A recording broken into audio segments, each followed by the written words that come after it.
México en realidad no es México. ¿Qué? Aunque no lo creas, es real. Sí, el nombre oficial de México no es México. Todos le decimos así en la práctica, pero su verdadero nombre es Estados Unidos Mexicanos. Y al igual que su país vecino, Estados Unidos de América, está conformado por estados casi autónomos que tienen sus propias leyes y regulaciones. Sí, México, o mejor dicho, Estados Unidos Mexicanos, tiene 32 estados en total. A ver, ¿y entonces por qué México? Ok, ¿te has preguntado alguna vez de dónde sale la palabra México? Bueno, México es una palabra de origen azteca y está formada por tres conceptos. Metztli, que significa luna. Xictli, que significa ombligo, y Co, que significa lugar. Sí, etimológicamente hablando, México es el ombligo de la luna. Ah, ¿verdad? Apuesto a que eso no lo sabías. La bandera mexicana tiene tres colores, son los mismos que los de la bandera de Italia, pero no fue un plagio. No, cada uno de ellos representa algo. Sí, el rojo representa la sangre de todos los héroes nacionales que lucharon en las guerras de independencia. El blanco hace referencia a la pureza y por último el verde a la esperanza. Y el escudo sobre la franja blanca que tiene un águila parada sobre un nopal que devora una serpiente simboliza una antigua leyenda relacionada con la fundación de Tenochtitlan, hoy conocida como la Ciudad de México. La bandera mexicana actual se usa desde 1821 pero se hizo oficial en 1968. Así que ya sabes, no te confundas con la bandera italiana, no es la misma. Definitivamente que no. Si no eres mexicano, quizá jamás escuchaste hablar de él, pero en México, Pípila es una de las figuras más emblemáticas del país. Su nombre real fue Juan José de los Reyes Martínez Amaro y era un trabajador de la mina de Mellado, ubicada en el estado de Guanajuato. Ok, pero ¿por qué es tan importante? Bueno, todo indica que Juan José fue un personaje fundamental para la independencia de México, y es que él actuó en la toma de la Alhóndiga de Granaditas.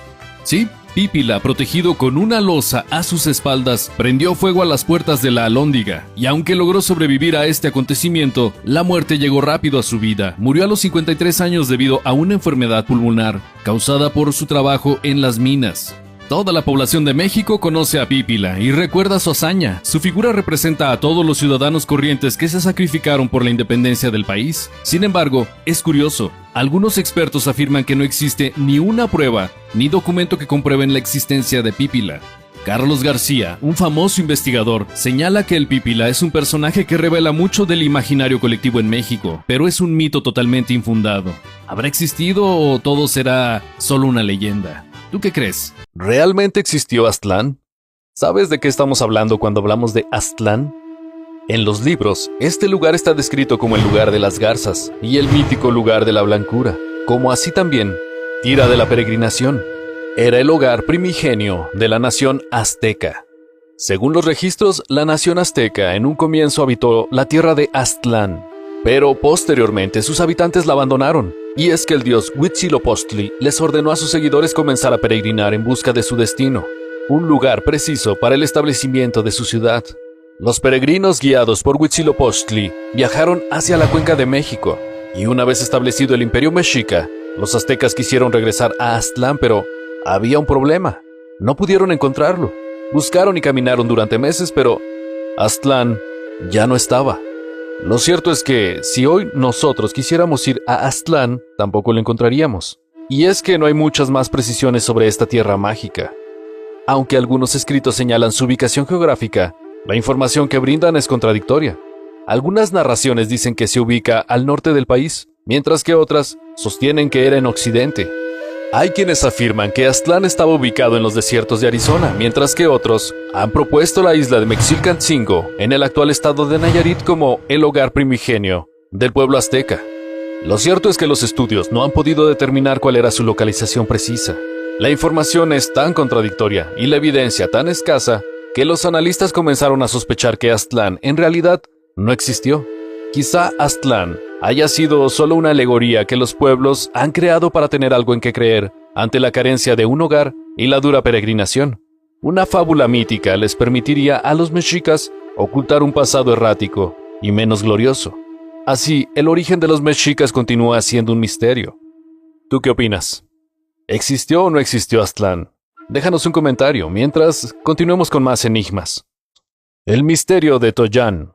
Ya conocemos la historia de Aztlán y su ubicación misteriosa. Con Tollán ocurre algo similar. Su historia es fascinante. Presten atención.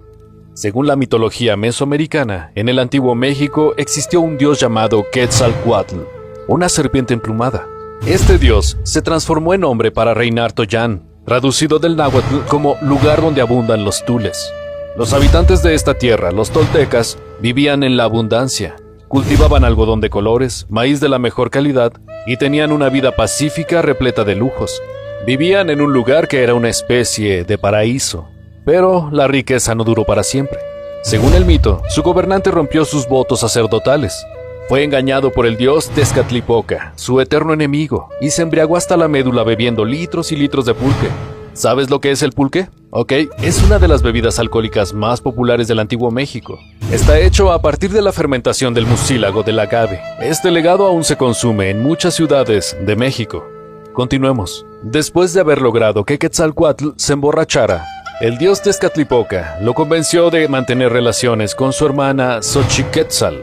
Quetzalcóatl, avergonzado por lo que había hecho, abandonó su ciudad. Creía que no merecía el cariño de sus súbditos, así que se marchó. Pero antes, hizo una promesa. Juró que regresaría a la tierra en otro año que llevara el nombre de aquel en que había nacido, Seacatl. Mientras Toyán se convirtió en un lugar donde se enseña e imparten buenas costumbres de conducta. La leyenda es súper entretenida y tiene una linda moraleja. No te embriagues con tu enemigo porque las cosas terminarán mal. Sí, pero ¿dónde está esta tierra paradisiaca? ¿Dónde está Toyán? Bien, los investigadores han buscado sin cesar esta tierra tan famosa del antiguo México. Querían descubrir cuál era la ubicación de este mítico reino perdido, pero no han encontrado nada. Han surgido muchas teorías al respecto. Algunos creen que la ciudad de Cholula, de Puebla, era la antigua Toyán, mientras otros creen que era Teotihuacán, en el Estado de México. Recientemente, las investigaciones arqueológicas y etnográficas proporcionaron una información interesante que pretende resolver el enigma. Creen que el territorio de Tula, en Hidalgo, es la Toyán que fue descrita en las crónicas indígenas. Y es que descubrieron que siglos antes Tula era una gran ciudad con numerosos barrios y miles de habitantes. ¡Wow! Si tan solo pudiéramos viajar en el tiempo para comprobarlo. La pirámide más grande del mundo. A ver, cuando uno no es mexicano y piensa en pirámides, lo primero que se le viene a la cabeza es Egipto. Sí, porque los mexicanos seguramente piensan en sus propias pirámides, pero bueno, lo cierto es que México tiene la pirámide más grande del mundo. Sí, su nombre es Tlachihualtepetl, que significa cerro hecho a mano, pero también es conocida como la Gran Pirámide, y está ubicada en Cholula, en el ya mencionado estado de Puebla. Ostenta tener la base piramidal más grande del mundo. Esta preciosura mide 450 metros por 450 metros y alcanza los 55 metros sobre la llanura. Se calcula que los pueblos originarios empezaron a construir esta enorme estructura alrededor del año 300 a.C. Cuando los colonizadores llegaron, construyeron el santuario de la Virgen de los Remedios en la cima de la pirámide, creyendo que se trataba de un cerro.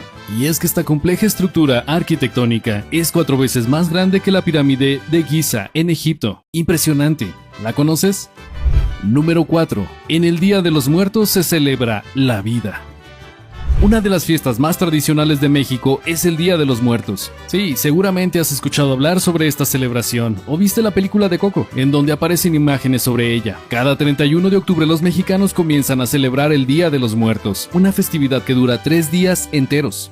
Pero esta celebración tiene un fundamento. En estos días la gente recuerda a sus seres queridos que han fallecido y ya no habitan en este mundo, y es una tradición muy arraigada. Se hacen altares desmontables en honor a los muertos. También se hacen ofrendas en sus tumbas o en los mismos altares. Se hacen desfiles y se celebra la vida con música en las calles. ¿Se te hacen familiares las calaveras de colores con flores?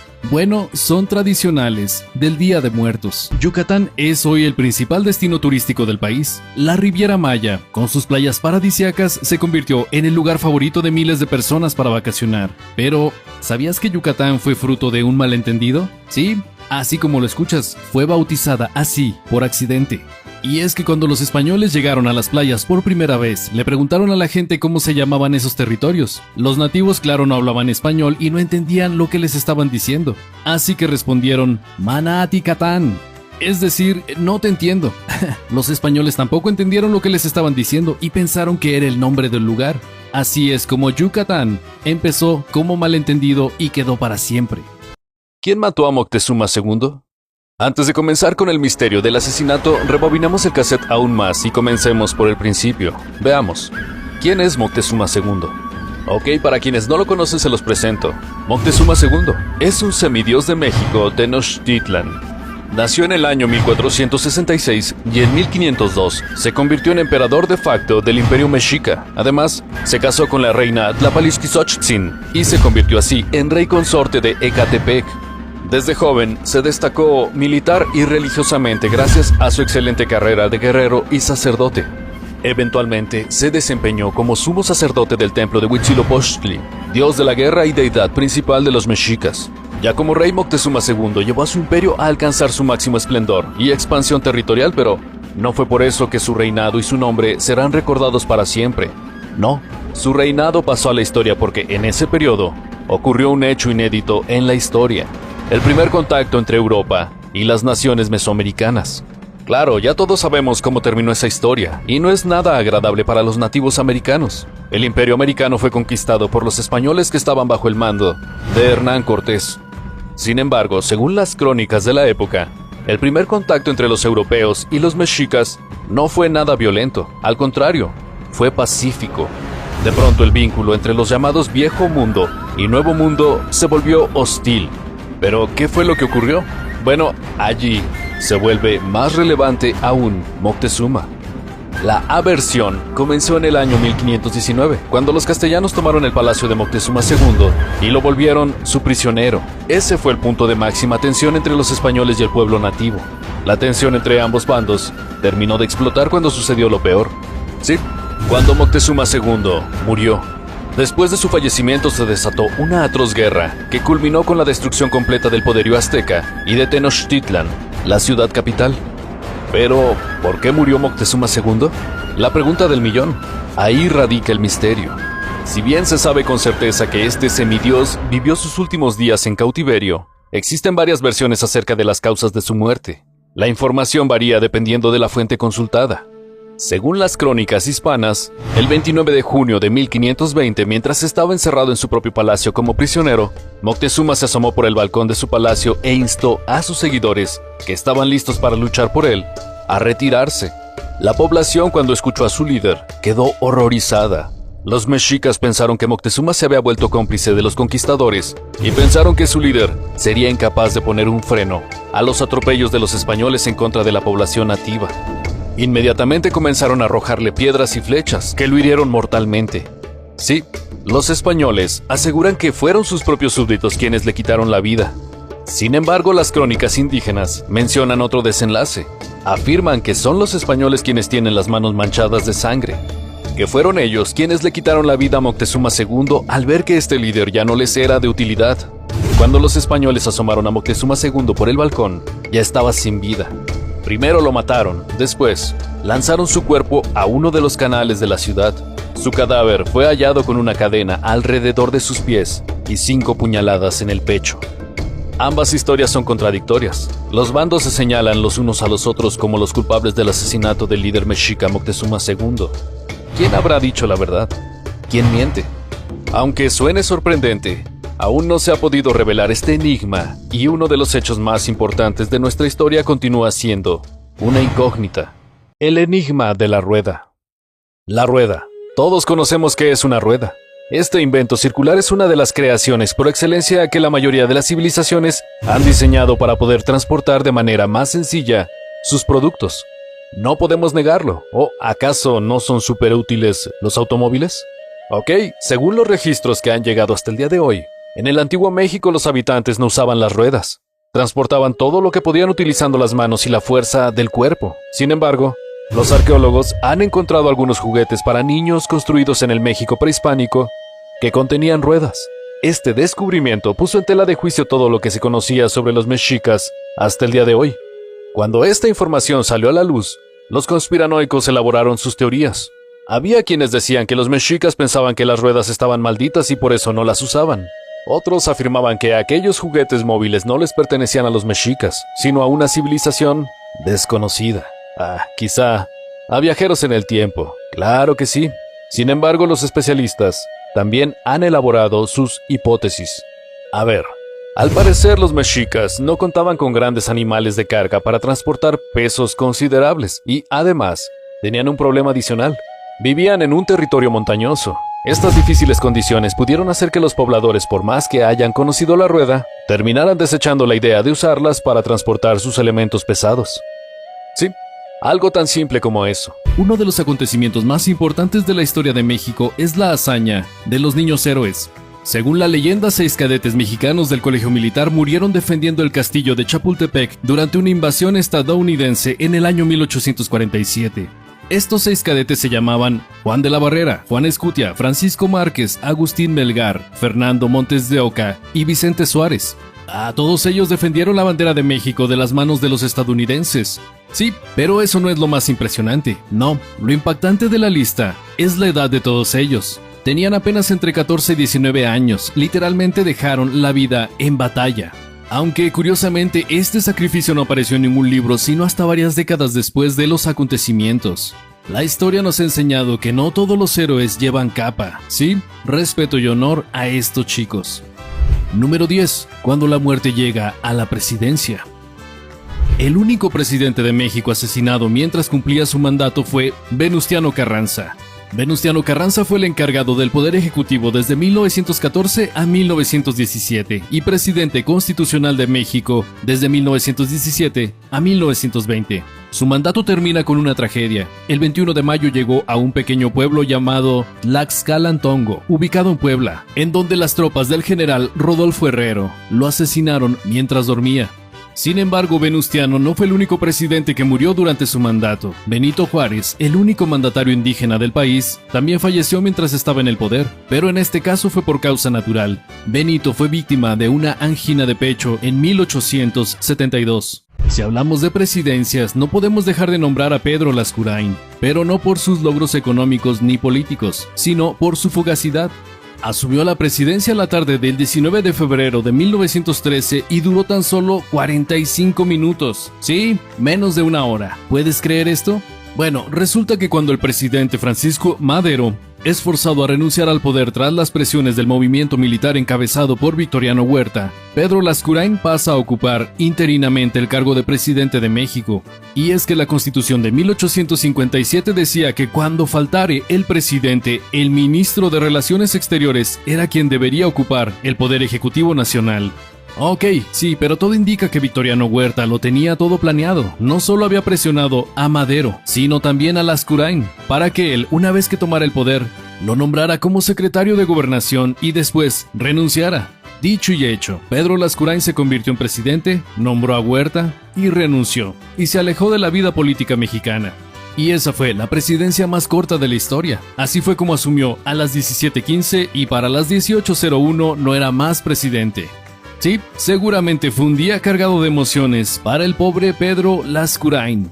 La política y los conflictos matrimoniales. Si no naciste o no vives en México, probablemente no lo sepas, pero durante 1800 hubo una serie de guerras en el territorio mexicano en las que miles de ciudadanos lucharon por alcanzar la independencia del país. En 1917, las guerras llegaron a su fin. Se promulgó la Constitución y México empezó a caminar por los senderos institucionales, es decir, dejaron las armas para pasar a resolver sus conflictos políticos, usando la palabra y creando leyes. Y claro, los revolucionarios triunfantes decidieron que sus proyectos políticos debían incluir una serie de nuevos derechos, sobre todo derechos en favor de la mujer.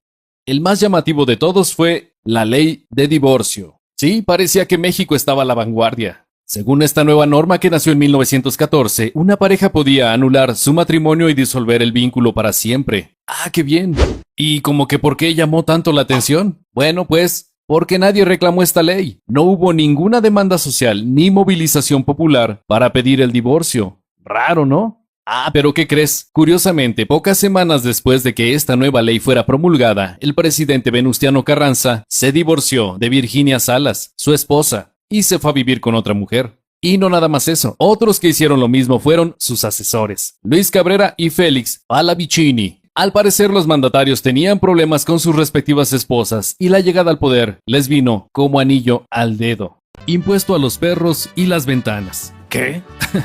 A ver, en el año 1843 México tuvo como presidente a Antonio López de Santa Anna. Para ser exactos, Santa Anna ocupó la presidencia de la República en 6 ocasiones. Durante su último mandato decretó un nuevo impuesto, que pasó a la historia por ser uno de los más insólitos de México, ¿sí? Si eras ciudadano en aquella época, el Estado te cobraba mensualmente por cada puerta, por cada ventana, por cada caballo y por cada perro que tuvieras. Ah, caray. Pues sí, parece totalmente absurdo, pero algunos estudios aseguran que en realidad estos impuestos no fueron considerados ni extravagantes ni ridículos en su tiempo. Y es que en varios países de Europa se habían implementado tributos similares, con la intención de gravar progresivamente la riqueza sin afectar a las clases bajas. Número 7. La bandera de México, no de Italia. Sí, la bandera mexicana tiene 3 colores, son los mismos que los de la bandera de Italia, pero no fue un plagio, no, cada uno de ellos representa algo. Sí, el rojo representa la sangre de todos los héroes nacionales que lucharon en las guerras de independencia. El blanco hace referencia a la pureza y por último el verde a la esperanza. Y el escudo sobre la franja blanca que tiene un águila parada sobre un nopal que devora una serpiente simboliza una antigua leyenda relacionada con la fundación de Tenochtitlan, hoy conocida como la Ciudad de México. La bandera mexicana actual se usa desde 1821 pero se hizo oficial en 1968. Así que ya sabes, no te confundas con la bandera italiana, no es la misma. Definitivamente que no. La Coca-Cola y la cerveza, semidiosas en México. Sí, México es el país con mayor consumo de Coca-Cola en todo el planeta. Se calcula que aproximadamente cada habitante consume al año unos 160 litros de esta bebida, es decir, medio litro por día. ¡Wow! Sí, a los mexicanos les gusta tanto la Coca-Cola que en un pueblo de San Juan Chamula consideran que es una bebida santa. Hasta la gente deja botellas en la iglesia del pueblo como ofrendas. Y no solo la Coca-Cola, también aman la cerveza. Claro, México es el mayor exportador de esta bebida alcohólica. Hay de todas las marcas que se te puedan ocurrir. Corona, Indio, Pacífico, Sol, Modelo, Bohemia, Tecate. ¡Wow! Si te gusta la cerveza, tienes que ir a México. Así que, ¿y bien? ¿Conoces México? ¿Qué mejor plan que disfrutar de una rica Coca-Cola o una fría cerveza en alguna playa de Yucatán, ¿no? Recuerda esto cuando estés en tus vacaciones en una de las playas de México. Permíteme recomendarte pedir una michelada. Si es posible, con clamato. Ya después me lo agradeces, ¿ok? Abajo la medicina y la ciencia. Ya lo dijo el famoso pintor Salvador Dalí. México es un país más surrealista que mis propias pinturas. Pues sí, resulta que cosas extrañas y alocadas ocurrían en las calles de México, pero en 1898 hubo un hecho en particular que llamó la atención de la prensa sensacionalista y de la población. Y es que una hermosa enfermera había muerto en circunstancias muy misteriosas, había tenido una hemorragia. Quizás estés pensando, pero eso es muy normal. Sí, pero la enfermera tuvo la hemorragia dentro de un consultorio del hospital. ¿Y qué crees? Oh, casualidad, el consultorio pertenecía a un médico con quien ella había mantenido una relación amorosa.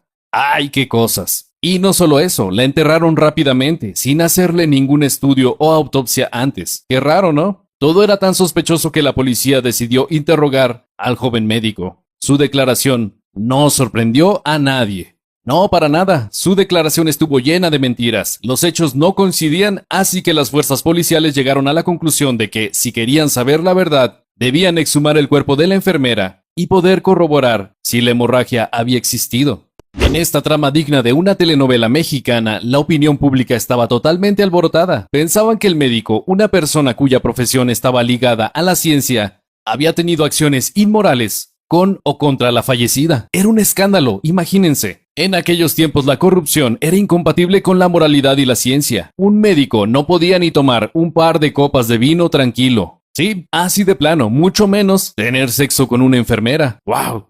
En ese contexto de euforia, los titulares de los diarios conservadores no ayudaban mucho. Le echaban la culpa de toda inmoralidad a la ciencia y a la modernidad. Incluso decían que las publicaciones médicas eran pornografía barata. Tal como lo escuchas, todo lo relacionado a lo científico era malo, muy malo. ¿Y cómo termina esta historia? Bueno, finalmente desenterraron el cuerpo y los especialistas empezaron su trabajo. A los pocos días, la verdad salió a la luz. La señorita enfermera falleció de una hemorragia ocasionada por un aborto. Sí, y el médico acusado por homicidio fue encerrado en la cárcel mientras la gente en la calle festejaba. Salvador Dalí no se equivocó. La injusticia más grande. En el año 1895 las tasas de mortalidad en México estaban por las nubes, sobre todo en la capital. El amontonamiento de gente y las enfermedades no eran una buena combinación. Pulmonía, colitis, bronquitis, tuberculosis, tétanos, fiebre amarilla, sarampión. Sí, en México los virus se hacían un festín, la gente estaba preocupada, el gobierno estaba desesperado y los científicos trabajaban día y noche para buscar una salida. Y es que estaban hundidos en un mar de pestes y plagas.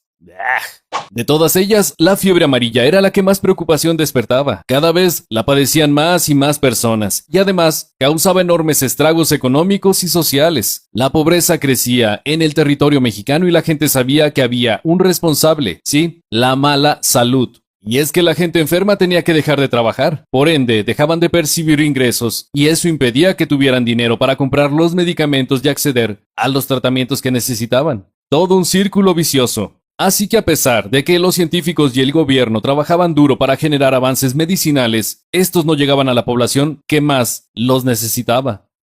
Pero los especialistas no se rindieron, las enfermedades no los iban a vencer. Fue el doctor Carmona y Valle, quien después de varios años de trabajo descubrió cuál era el origen de la fiebre amarilla. Encontró el hongo que producía esta horrible enfermedad. Sí, Carmona y Valle era un genio, su descubrimiento significaba un importante punto de partida. Su hallazgo era el inicio del fin del sufrimiento.